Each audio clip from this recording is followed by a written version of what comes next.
Doesn't seem so bad after all. What you reading there, Dave? That book looks kind of dark. It's just a book on necromancy.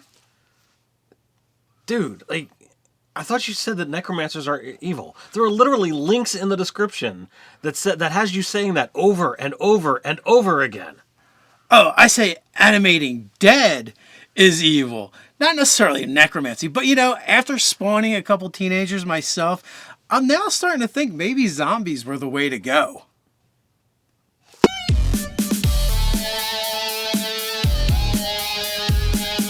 Welcome to Nerdarchy. For nerds by nerds, I'm Nerdarchy Dave, and today I'm hanging out with Nerdarchy Ted, and today we're talking about D&D 5th Edition Necromancy, a wizard's guide to black, gray, and white necromancy. Do you want practical D&D content you can drop right in your game? If the answer is yes, then don't forget to hit that subscribe button and attune to that notification bell. We've had many conversations on the channel about necromancy and necromancers and how we believe, animating dead is kind of evil.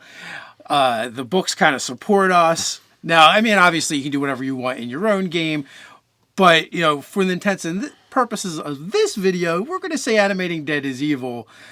And if you have a problem with that, you can take it up with Mike Merles, Jeremy Crawford, Chris Perkins, the guys that made all the undead monsters in the Monster Manual evil. But until that changes, then that's kind of like been our stance.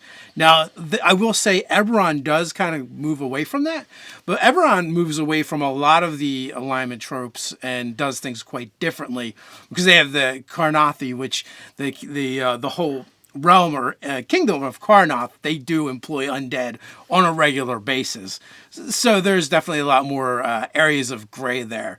So I guess we should get into it. And we kind of defined what we considered evil or dark necromancy. So let's kind of talk about some of the other areas as well. All right. So obviously we talked about, there being, these shades of necromancy, white, black, and gray.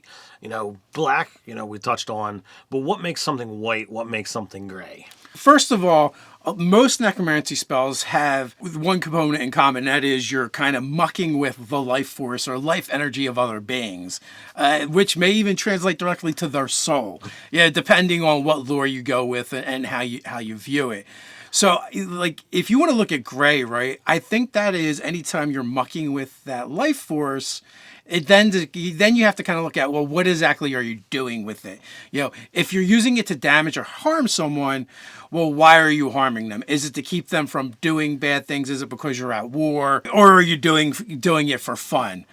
So that's where it comes into the gray. It's basically, what is the ultimate ends you're trying to do? If the ends are good and just, then, you can use gray necromancy and still be on the right side of things. And white necromancy, this is going to be more in lines with preserving life, talking to the dead, having that more spiritual connection.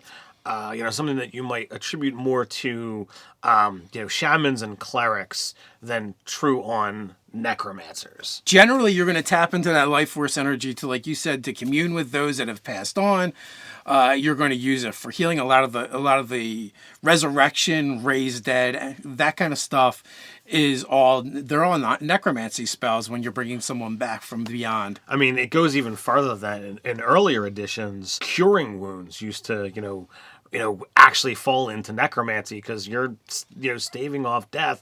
Now they're conjuration, but, there was definitely some wars going on, both at the table and, in the games over that kind of spells. In AD&D First Edition and Second Edition, it was of the necromancy school. In Third Edition, they changed it to conjuration school, and they kind of stuck with that ever since. There's a handful of spells that we found that are like, they kind of ride the line between, I want to say, gray necromancy and black necromancy, neutral and evil. There's spells like Vampiric Touch, Abazars, I'm not sure how to exactly pronounce that, but Abi Dalamazar. Abi Dalzim. Abi Dalzim, all right, is Horrid Wilting, is a pretty vile spell, but that being said, I don't know if it's exactly in the, evil camp. Well, Abi Dalzim's Horrid Wilting, or just Horrid Wilting if you want to take the moniker out of there, is just blight dialed up to 11. You know, it's like, oh, you don't target one person, you target everything in a cube. But the only thing I will say is it like totally destroys the land. Not the land per se, but any living vegetation in that area. It's indiscriminate in that sense. So that one could be a bit of a gray area, but it could be evil too. And the way what it actually does is really nasty. Absolutely. And Bestow Curse, I mean, also is going to be one of those that falls into that, you know, debatable line because of that whole connotation of the word curse. Mechanically, it kind of sucks if the caster dials it all the way up and has it be a permanent duration until it's been cured. But for what it bestows as a base 5th level spell, I just don't feel it packs the punch that goes with the word curse. Yeah, with Bestow Curse, it's just got a lot of baggage and tropes to it that really do scream this is an evil, dark thing to do to somebody. So, but like you said, the effects themselves aren't too bad. They're not really that hard to get rid of anymore.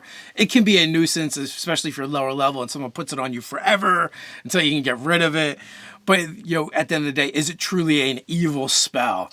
It's just got a lot of baggage that has that evil connotation because of, you know, fairy tales and stories curse is often used. So that one, it may even just depend on your game and the lore that you're using. Absolutely. The last one is Vampiric Touch. Now this one is hard because you're stealing someone else's life essence in order to rejuvenate your own, essentially. Yeah. That seems like a dark and evil thing to do to me. I mean, you know, we have to look at, again, let's look at the name. Vampiric, obviously that goes off of vampires. Vampires are evil. They require, you know, the blood source of somebody else, from some living thing, in order to sustain their own life. Along those same lines, you are stealing life energy. You are causing wounds to somebody else and restoring yours. That is really dark. You know, if you were to observe, you know, as just a commoner, someone casting that spell on another, and you see wounds open up on the target and them close on the caster, you might be horrified by something like that. But that being said, what if the person casting this spell is like a paragon of good, and the person receiving the wounds is like the Emperor from Star Wars? You know, it comes down to, does the ends justify the means? And is it really any worse than setting someone's face on fire? I mean, that is always going to be one of those things that, you know, you're never going to be able to convince everybody, you know, of a particular viewpoint.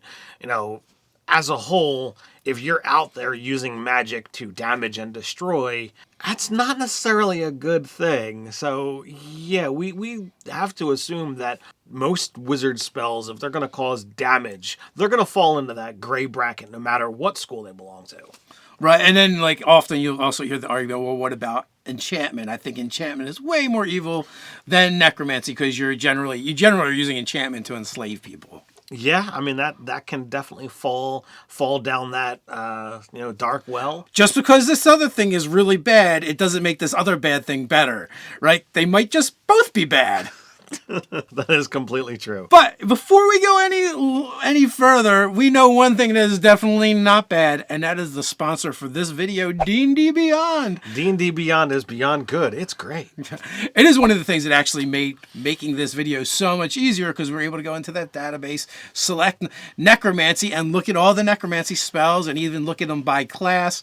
It was great for sorting that out, but we also enjoy it for making our characters, building our campaigns, making monsters in there, as well as all the free content you can find over at D&D Beyond, whether you're just talking about the SRD content where you can use D&D Beyond for free, essentially, or we're talking about the videos from Todd Kenrick when he talks to other creators and famous D&D people.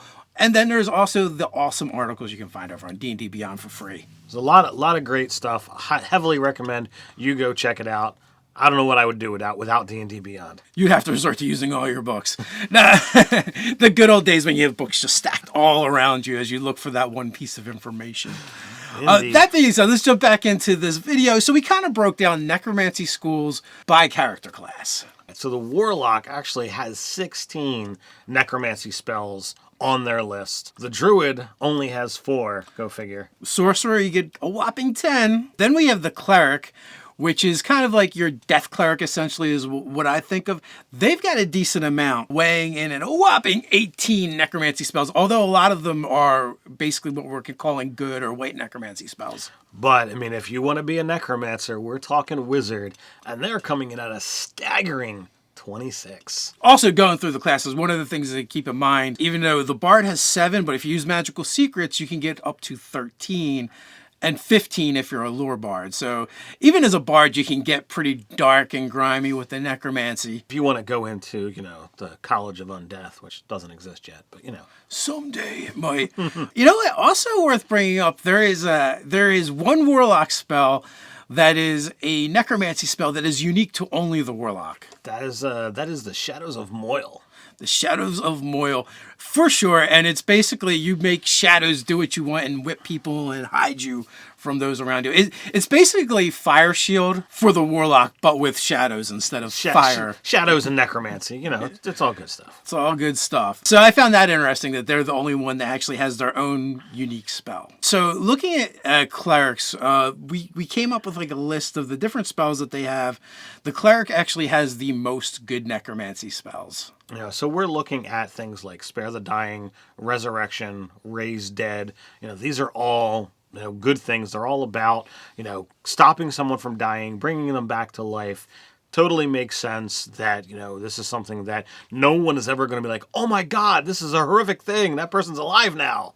And then the other spell that is actually on, a couple of the lists is Astral Projection, which is a good spell where you can basically just send your spirit out into the world without your body or walk on the astral plane. Yeah, this is one that, I think a lot of people who dive into spell lists would not have immediately thought of as necromantic, but we are dealing with the soul. It's not just a magical projection. It literally is your soul that leaves your body. Therefore, that has to be necromancy. Moving on to the gray or neutral, we've got, basically your damaging spells. It's, Toll the Dead is definitely one of them. Inflict Wounds is another, which seems kind of vile, but at the same time, it depends what you do. Is magically causing wounds to open up on somebody that much worse than stabbing them? I don't know. But then there's like harm. Harm I was really on the fence about. Because basically you riddle their body with a really vile disease, so much so to the point where it can drop them all the way down to 1 hit point. And it also lowers their maximum hit points. So in some ways it is not as bad as harm has been in previous editions. Other ways it's way worse. I have a history with this spell. I really don't like it. Dating back to 2nd edition, I was in a game that there was a lot of PvP. My friend Nick's character would typically go invisible, and wind up casting harm on myself. So, this has been cast on me dozens of times in a single game. So I have a loathing for this spell. So yeah, I want nothing to do with harm. And back in the day, it was just roll a die 4. That's how many hit points you have left. Yep. Essentially. Now it's like, oh, it does X amount of damage, but it can't take you below 1 hit point. Right. But the problem is it also reduces your max hit points, which is really harsh, making it very easy for you to die. Absolutely. The dark or evil magics, as we're calling them, are going to be your Create Undead, your Animate Dead. And again, I want to point out, remember, whatever creature you create, it is evil. No matter what good you intend to do with it afterwards, before it can do good, it has to exist as evil. So if you die before you can command it to do good, all you've done is brought evil into the world. If you bring evil into the world and have it do some good and then you die, it continues on as doing evil as it normally would, as is its nature. Absolutely. So there are just some things to take into consideration when you're animating the dead. So, we talked about, Bestow Curse being in that debatable zone, and we have that on the evil list. But we also have Contagion. So why did we add that there? All right, so Contagion was another one that I was really on the fence. But Contagion just riddles someone with a disease. Like, there's a list of diseases, like a menu in a restaurant. You kind of pick the one you want. Do you want Slimy Doom today? Or Cackling Sickness. So it's a really heinous spell to do to someone. This one, maybe it can go into the gray area. I don't know, but to me, I decided to put it along with the other dark evil spells. And I look at again, we look at the word contagion. To me, that makes me think it's going to spread. So if somebody gets a disease, can they pass it along to somebody else? How is that going to work? So there's definitely some room to have that spell be far more evil than Right, like if you cast it on them and you can erect a quarantine zone, maybe it's not so bad. But if you cast it on them and they get away and then they start spreading slimy doom everywhere, then you might have done a bad thing. So now we're actually going to look at those 26 wizard spells and how do they break down. On that list, for the wizard of good spells, I've got things like Gentle Repose, Speak with Dead, Life Transference. So I also put Chill Touch in there. And the reason why I put Chill Touch in there, it has a special effect that if you use it against undead, they have disadvantage to attack you until the end of your next turn. So I felt like that's like an anti-undead spell. And if we're saying undead is kind of the epitome of bad things, then something that works against them specifically is a good thing. It's a specific line to cross, but I can definitely see the logic behind that one. So let's dive into Gray. All right, so Gray is an area where we're talking about a lot of different spells that have the ability to harm individuals through disrupting their life force. Yeah, so we already mentioned in Clerics, Toll the Dead, and this is one that if they're already injured, like it's going to cause more damage. So that definitely is a little bit darker than your average damaging spell. Cause Fear is one that actually doesn't cause any damage, but it will frighten your enemies and make them run away. So this one is definitely easily falls into that gray area. Blindness, deafness, obviously, these are ones that you're going to rob someone of a particular sense. It ain't evil, but it ain't nice. And then we have Vampiric Touch, Ray of Enfeeblement, Ray of Sickness. All of these things are going to hinder and harm your enemies. If you're using it for the cause of good, yeah, I could definitely put this in the gray area. But then we got things like Circle of Death and Blight. Blight has to be one of those things that it barely, to me, stays in the gray because, like, you're literally wicking the moisture out of an object, typically a person. That is just not good. You literally have the ability to destroy vegetation, with it. If you zap a tree with it, it's dead. There's no saving throw. So, like, this is just barely on that gray side. Well, there are some evil undead plants. It's very effective against plant creatures. So, it's weed killer, essentially. On steroids. Circle of Death sounds really nasty, but again, as long as you're using it, you're not using it to perpetuate evil, but you're using it for the forces of good. Gray magic, sure, why not? Innervation is the one I was a little bit on the fence about. That is a wicked nasty spell where you're using a necrotic energy, and each round you can just damage someone again and again when you have it on them. But again, I think, depending on how you use it, is it any worse than casting a fireball and exploding everything in a 20-foot radius? I don't think so. All right, so now let's dive into the evil of evil wizard spells. All right, so most of the really bad ones we mentioned were already on our clerics list. All right, but, we're also going to have things like Magic Jar, Soul Cage. These are not in any way, shape, or form, things where you could get something beneficial out of casting them. Well, you can, but it might be selfish. Like Soul Cage, you get lots of great benefits out of that for the low price of imprisoning and torturing someone's soul for 8 hours. I tweeted out to Jeremy Crawford to ask, if they consider that evil or not, or if they consider it torture and do souls feel. But yeah, I mean, I feel like putting someone else's soul in a cage and exploiting it for your own benefit seems a bit on the dark and the evil side. Negative energy flood is another one. That is, if you kill things with that, it raises up them as skeletons or zombies. So again, my feelings on animating dead I've made quite clear. No, and then we go back to Abby Dalzim's Horrid Wilting. And like I said, this is just like Blight. You are wicking the moisture away from, everything in a 30-foot cube. And doing a massive amount of necrotic damage. Anything in that particular area that is vegetation is just gone. It's done. It just doesn't exist, And, for things like that, I mean, Yeah, we jokingly talked off air about like, oh, well, the kingdom could hire necromancers to, really high level necromancers to clear, 30 square feet of, ground so that they can build upon it. But that's really expensive. Considering an 8th level spell slot, yes. So this is one I don't know if it's necessarily in the evil category. This might be neutral, because you could argue removing this, nearly the same amount of vegetation, or anything for that matter, with a fireball could be about the same. Finger of Death, definitely in the evil category, because if you kill them, they're a zombie under your control.